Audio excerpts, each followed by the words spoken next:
গরুর মাংসে আলু দেওয়ার আগে মাংসটা খুব ভালোভাবে নেড়ে চেড়ে নিচ্ছি। এখানে দেখতে পাচ্ছেন তেল ঝোলটা উঠে গেছে এবং নিচের দিকে হালকা লাগা লাগা হয়েছে। এবং গরুর মাংস যত বেশি জাল করবেন তত বেশি মজা লাগে।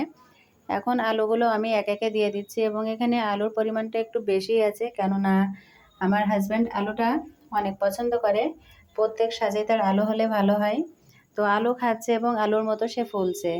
যাই হোক, এখন আমি আলুটা দিয়ে মাংসটা খুব ভালোভাবে কষিয়ে নিলাম।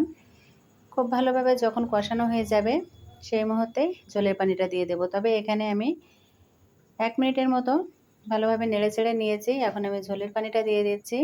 মাংসটা কিন্তু একেবারেই নরম হয়ে গেছে। আর এখানে আমি আদা দেইনি, আদার বদলে লেবু দিয়েছি। লেবু দিয়ে কিন্তু মাংসটা আজকে রান্না করেছি। আপনারাও ট্রাই করবেন, আশা করি ভালো লাগবে। তবে 1 কেজি মাংসর জন্য একটা লেবুর অর্ধেক দিতে হবে। তো ঝোলের পানিটা কিন্তু এভাবে ফুটতে শুরু হয়েছে। আমি হালকা আছে জালটা দিয়ে রেখেছিলাম। আলুটাও সিদ্ধ হয়ে গেছে। এই পর্যায়ে আমি জিরার গুঁড়া দিয়ে দেব। উপর দিয়ে 1 চিমটি জিরা নিয়ে এভাবে করে উপর দিয়ে দেব। এতে কিন্তু সুন্দর একটা কালার আসবে। যারা এখনো পর্যন্ত আমার এই পেজটা ফলো করেননি, অনুরোধ করছি ফলো করে পাশে থাকার জন্য।